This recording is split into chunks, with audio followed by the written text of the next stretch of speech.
frogs. Have you ever tried to hold on to one? Really hard to do. They're slippery and slimy. They kind of just fall right out of your hand. If this were a frog, the leg would be twice as long. It would be all the way down to there. And the foot would be truly webbed, because where do we pretty much find our frogs? In the water.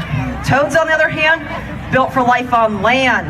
And you can imagine that if I were to take him, put him down in the grass somewhere, he's going to blend right in. He's perfectly camouflaged. Looks like a little bit of dirt, maybe some bark, some leaves, some grass.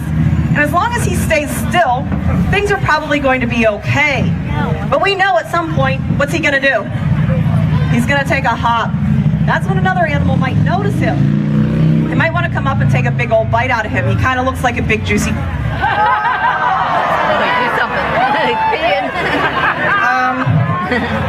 could someone else hold him, please? No, really. You know what? Are you guys thirsty? Just open your mouths. I can probably... I know. Let's go ahead and talk about what that was. I know you all think he went to the bathroom, but that's a trick that he has. That's called a defense mechanism, meaning that he's going to do some things if he feels like bothered, if he's letting me know, like, hey, leave me alone. The first thing that he does, and you guys might have noticed it, he was doing it, you see how he's kind of poofing up? He's kind of growing, getting bigger and bigger and bigger. He looks like a balloon that's going to pop.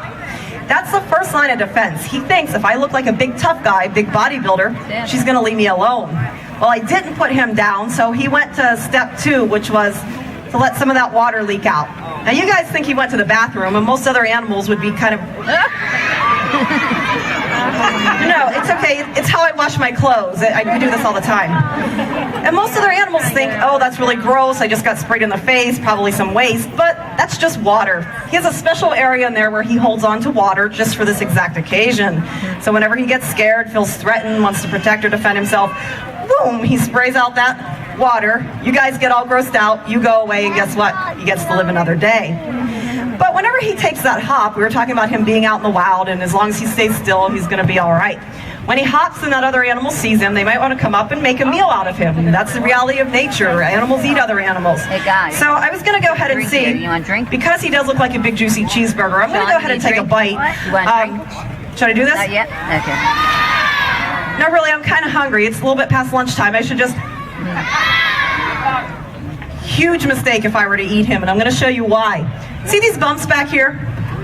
Those kind of look like shoulder pads. That is a poison gland, and from there comes a very dangerous poison. You can imagine the biggest dog you've ever seen in your life.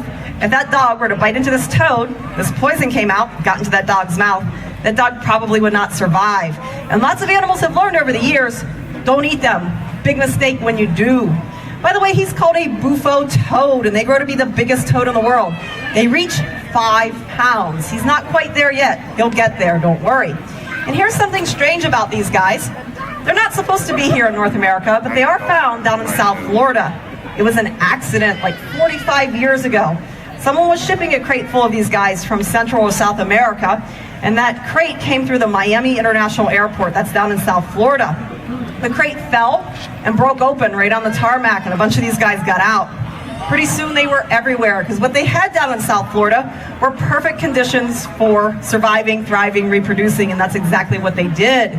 What you don't have down there in South Florida anymore was a little tiny toad. He was called a southern toad, and he was like that big in comparison. The reason? They ate them all up. So it's an important lesson. You never let an animal loose in an environment where it's not supposed to be. They really upset the balance of everything. I'm going to go ahead and put away my Bufo toad, and it's time for some reptiles. Who's ready for some reptiles? Exciting stuff. Now this first reptile we're going to take